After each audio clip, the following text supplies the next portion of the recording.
কন্যা রাশির ক্ষেত্রে দেবগুরু বৃহস্পতি হচ্ছে কেন্দ্রের দুটি ঘরের অধিপতি।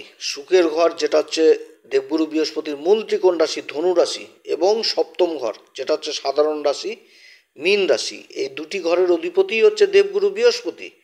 তো দেবগুরু বৃহস্পতি এতদিন কেন্দ্রে অবস্থান করছে, সেটা হচ্ছে মিথুন রাশিতে কর্মের ঘরে অবস্থান। তো যে নক্ষত্র অবস্থান করছিল সেটা হচ্ছে আদ্রা নক্ষত্র। এবার এই আগস্ট মাসের 13 তারিখ 2025 নক্ষত্র পরিবর্তন করবে। একটা দীর্ঘকালীন পরিবর্তন হতে যাচ্ছে, নক্ষত্র পরিবর্তন। সেটা হচ্ছে কি, নিজের নক্ষত্র পুনর্বসু নক্ষত্রে অবস্থান। এই নক্ষত্রে থাকবে হচ্ছে একদম 2026-এর 18 জুন পর্যন্ত, প্রায় 11 মাস। একটা ভালো পরিবর্তন বলতে গেলে, কারণ দেবগুরু বৃহস্পতি নিজের নক্ষত্র অবস্থান করছে, তা আবার কর্মের ঘরে। তো যাই হোক, দেবগুরু বৃহস্পতির এই নক্ষত্র পরিবর্তন কন্যা রাশির জীবনকে কিভাবে পরিবর্তন করবে, কোন দিক থেকে কন্যা রাশি বিশেষ লাভবান হবে, কোন দিক থেকে আবার সাবধান, এবং কোন বিশেষ উপাচার করবে, এগুলো সমস্ত কিছু তুলে ধরবো আজকের আলোচনার মাধ্যমে। তো যাই হোক, অনুষ্ঠানটি শুরু করার আগে সমস্ত দর্শক বন্ধুকে নমস্কার জানাচ্ছি, এবং তার সাথে বলবো, যারা বহুদিন ধরে অনুষ্ঠান দেখছেন এখনো পর্যন্ত সাবস্ক্রাইব করেননি, অবশ্যই সাবস্ক্রাইব করবেন। এই চ্যানেলের সঙ্গে থাকুন, জ্যোতিষীয় সম্পর্কিত অনেক তথ্য জানতে পারবেন। এবং তার সাথে বলবো, এটা কারো কোনো রকম ব্যক্তিগত কুষ্টি ধরে আলোচনা নয়, এটা গ্রহদের গোচরের উপরই আলোচনা করা হচ্ছে। আমি কিন্তু কোনো রকমভাবে কোনো দর্শক বন্ধুকে বিভ্রান্ত করার চেষ্টা করছি না, আর এটা চন্দ্র রাশির উপরই কিন্তু বলা হচ্ছে। তো যাই হোক, দেবগুরু বৃহস্পতি শুভ গ্রহ। আমাদের জ্যোতিষশাস্ত্র বলছে দেবগুরু বৃহস্পতি এবং শুক্রদেব, এই দুটি গ্রহই হচ্ছে কিন্তু আমাদের জ্যোতিষশাস্ত্র মতে মানে আচার্যর ভূমিকা পালন করে, সব থেকে শুভ গ্রহ। দেবগুরু বৃহস্পতি হচ্ছে দেবতাদের গুরু, আর শুক্রদেব হচ্ছে অসুরদের গুরু। যে শুক্রাচার্য, তার কাছেই কিন্তু রয়েছে হচ্ছে মহামৃত্যুঞ্জয় মন্ত্র, মহামৃত্যুঞ্জয় বলছি, সঞ্জীবনী মন্ত্র। দুই গুরুই হচ্ছে জ্ঞানের অসীম ভাণ্ডার। তো গুরুর জ্ঞানের আলোতে অজ্ঞানতার অন্ধকার দূর হয়। তো দেবগুরু বৃহস্পতি কর্মের ঘরে অবস্থান করছে, বা যে নক্ষত্র সেটা পুনর্বসু নক্ষত্র। দেবগুরু বৃহস্পতি হচ্ছে ধর্মের কারক, যেখানটাতেই ধর্ম সেখানটাতেই তো গুরু, গুরু ছাড়া তো ধর্ম হয় না। তো গুরুর জ্ঞান কে দিবে? এই গুরুর জ্ঞান, এই ধর্মের জ্ঞান কে দিবে? গুরুই দিবে। শিক্ষার কারক দেবগুরু বৃহস্পতি, জ্ঞানের কারক, শিক্ষার কারক, ঈশ্বরীয় শক্তির কারক। ঈশ্বরের উপর যে একটা অসীম বিশ্বাস, যে একটা আস্থা, সেটা তো এই দেবগুরু বৃহস্পতির মাধ্যমেই আসে। পর উপকার, তারপরে মায়া মমতা, এগুলো তো সব গুরুর মাধ্যমেই আসে। তার সাথে কি, যে আত্মবিশ্লেষণ, যে নিজেকে চিনো, নিজেকে বিশ্লেষণ করো, এই জিনিসটা তো গুরুর জ্ঞানের দ্বারাই সম্ভব। তো এগুলো উঠে আসছে, দার্শনিক চিন্তাধারাও উঠে আসছে। তো কর্মের ঘরে দেবগুরু বৃহস্পতির অবস্থান, এবং অবস্থান করে নিজের মূল ত্রিকোণ রাশি ধনু রাশির উপরেই কিন্তু সপ্তম দৃষ্টি থাকছে। দেবগুরু বৃহস্পতির যে তিনটি দৃষ্টির মধ্যে পঞ্চম দৃষ্টি পড়ছে রাশির ধন সম্পত্তির ঘর। কর্মের ঘরে অবস্থান করে ধন সম্পত্তির ঘরে দৃষ্টি দিচ্ছে, কর্মের ঘরে অবস্থান করে সুখের ঘরে দৃষ্টি দিচ্ছে, মূল ত্রিকোণ রাশি ধনু রাশিকে দিচ্ছে। কর্মের ঘরে অবস্থান করে তার নবম দৃষ্টি পড়ছে ষষ্ঠ ঘরে, শনির মূল ত্রিকোণ রাশি কুম্ভ রাশিকে দেখছে। তাহলে তিনটি মূল ত্রিকোণ রাশিকে দেখছে, এবং শনি কিন্তু অবস্থান করছে আবার সে মীন রাশিতে। মীন রাশিতে অবস্থান করছে এবং রাশির উপর দৃষ্টি দিচ্ছে। সেরকম দেবগুরু বৃহস্পতির সাথে কিন্তু আবার কেন্দ্রেরও সম্পর্ক হয়ে গেছে এই শনিদেবের। অর্থাৎ বলতে গেলে একটা যথেষ্ট ভালো সময় এই কন্যা রাশির জন্য উঠে এসছে। কন্যা রাশির ক্ষেত্রে তো শনি সপ্তম ঘরে অবস্থান করছে, রাশির উপর দৃষ্টি। তো শনির দৃষ্টিতে কি হয়, যে একটু শনি তো ধীরগতিতে চলবে। তো কাজকর্মে ধীরগতি আসবে, এই জিনিসটা আসবে। আর দেবগুরু বৃহস্পতির এই যে নিজের নক্ষত্রে, তো ধীরগতি আসলেও কি সেই জিনিসটাও ধীরগতি উঠে আসছে এই নক্ষত্র থেকে। কারণ এটা বুঝতে পারবেন যখন আমি বিশদভাবে আলোচনাটা শুরু করবো আর কি। তো পুনর্বসু নক্ষত্রে দেবগুরু বৃহস্পতির যে অবস্থান, এই যে পুনর্বসু নক্ষত্র, এটা আমাদের জ্যোতিষশাস্ত্র বলছে সব থেকে শুভ নক্ষত্র।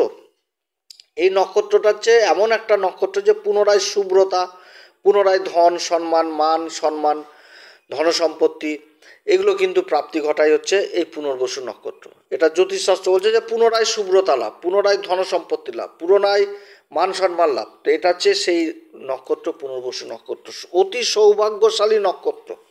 এবং এই নক্ষত্রের অধিপতি দেবতা হচ্ছে অদিতিমা। অদিতিমা হচ্ছে কি সূর্যদেবের মাতা, যেটা সূর্য বংশ। এবং এই নক্ষত্রের যে চিহ্ন, সেটা কিন্তু দেওয়া হয়েছে ধনুষবাণ।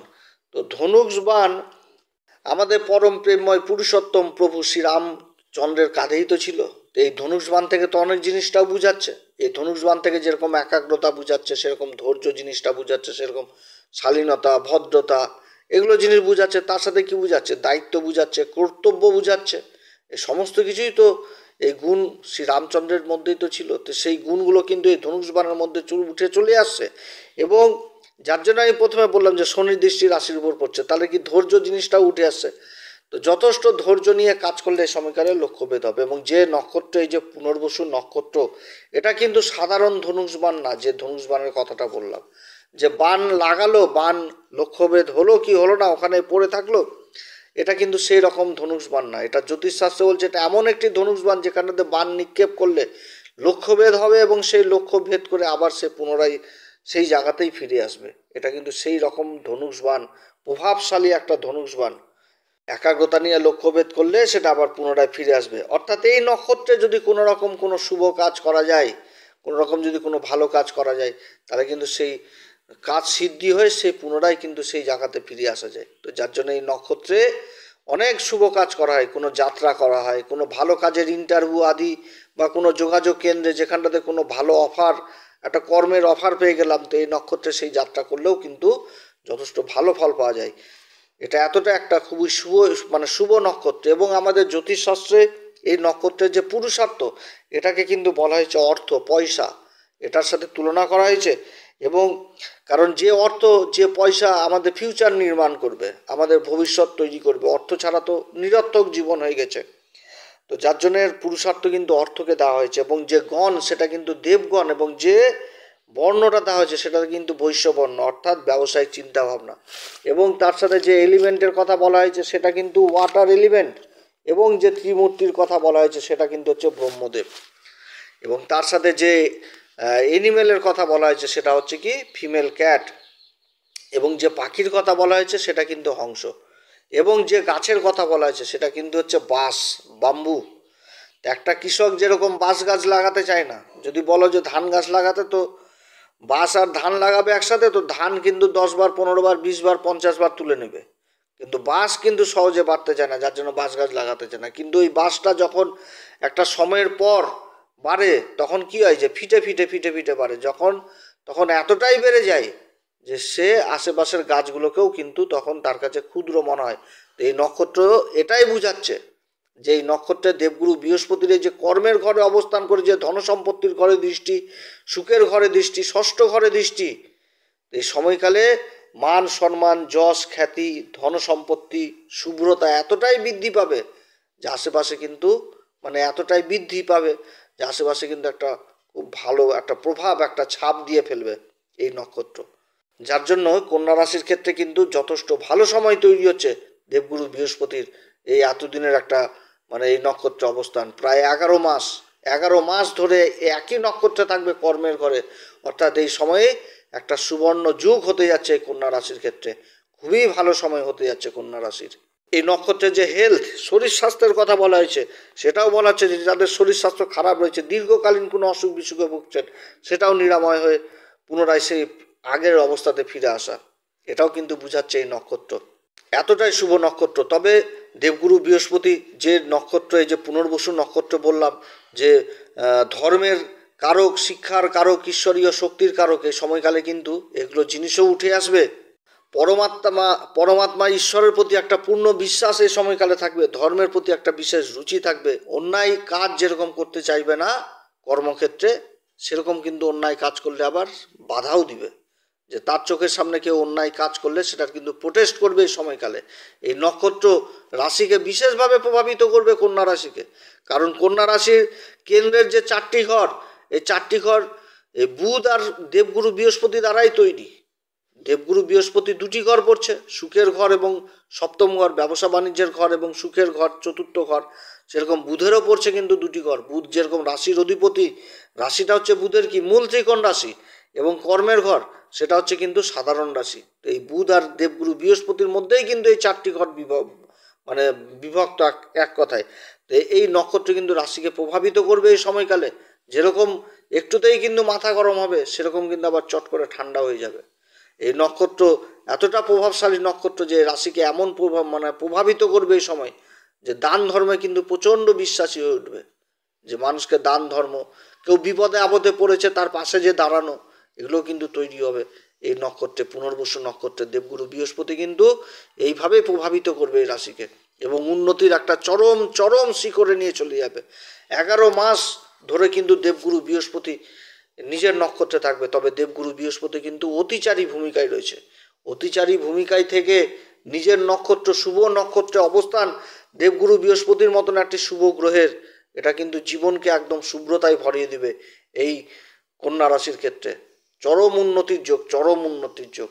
জীবনে যা যা লস্ট, যা যা হারিয়েছে সেগুলোও কিন্তু এই সময়কালে পুনরায় ফেরত পাওয়ার যোগ রয়েছে। সুখ শান্তি, সপ্তম দৃষ্টি পড়ছে চতুর্থ ঘরে। চতুর্থ ঘর যাদের বাড়ি ঘরে বহুদিনের স্বপ্ন, সেই স্বপ্নগুলো পূরণ হবে। যারা রাজনীতির সাথে যুক্ত রয়েছেন তারাও বিশেষভাবে এই সময়কালে মানে সফল হবেন। কর্মক্ষেত্রে প্রমোশন ইত্যাদি যোগ রয়েছে এই সময়কালে। ব্যাপক উন্নতির যোগ রয়েছে কর্মক্ষেত্রে, মান সম্মানের যোগ রয়েছে, কর্মপ্রাপ্তির যোগ রয়েছে। কারণ দেবগুরু বৃহস্পতির যে নবম দৃষ্টি সেটা কিন্তু ষষ্ঠ ঘরেই পড়ছে। শনির মূল ত্রিকোণ রাশি কুম্ভ রাশিতে কিন্তু পড়ছে দেবগুরু বৃহস্পতির এই নবম দৃষ্টি। নবম দৃষ্টির মধ্যে থাকে কি বিশেষ কৃপা থাকে। তো এই নবম দৃষ্টি পড়ছে ষষ্ঠ ঘরে। ষষ্ঠ ঘর থেকে প্রতিযোগিতামূলক এই সমস্ত জিনিস দেখা হয়। তো এই সময়কালে কর্মের সন্ধানে যারা ইন্টারভিউ আদি দিয়েছেন তাদের কর্মলাভের প্রবল সম্ভাবনা থাকছে এই কন্যা রাশির। খুবই একটা ভালো অবস্থান হতে যাচ্ছে। পিতামাতাদের সন্তানের প্রতি দুশ্চিন্তা, মায়ের সাথে সম্পর্ক যথেষ্ট ভালো হবে। মায়ের শারীরিক অবস্থা যদি খারাপ থাকে সেই শারীরিক অবস্থার উন্নতির যোগ রয়েছে। সেরকম পিতা যে কর্ম করবে সেই কর্মেরও উন্নতির যোগ রয়েছে এই সময়কালে। কারণ চতুর্থ ঘর হচ্ছে কি মায়ের ঘর। চতুর্থ ঘরের অপোজিট ঘর যেটা দশম ঘর হয়ে যাচ্ছে সেটা কিন্তু পিতার ঘর কিন্তু দেখায়। অর্থাৎ পিতা মাতা উভয়েরই কিন্তু যাদের শরীর স্বাস্থ্য খারাপ রয়েছে সেই দিক থেকে ইমপ্রুভ হওয়ার প্রবল সম্ভাবনা থাকছে এবং পিতা যে কর্ম করবে সেই কর্মের উন্নতির যোগ রয়েছে। এবং তার সাথে কিন্তু জেনারেশন টাইপ ব্যবসাগুলো বা কর্ম সেগুলোও কিন্তু হস্তান্তর হওয়ার প্রবল সম্ভাবনা থাকছে এই সময়কালে।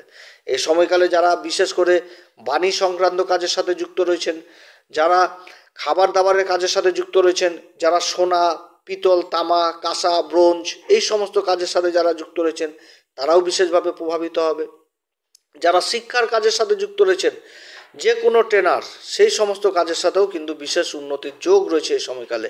এই সময়কালে সন্তানের বিশেষ প্রগতি থাকবে। যারা সরকারি বেসরকারি কাজের সাথে যুক্ত রয়েছেন তাদের প্রমোশনের যোগ রয়েছে এবং কর্মসূত্রে বিদেশ যাত্রারও যোগ রয়েছে। এই সময়কালে শত্রুরাও কিন্তু হার স্বীকার করবে, শত্রু নাশ হবে এই সময়কালে।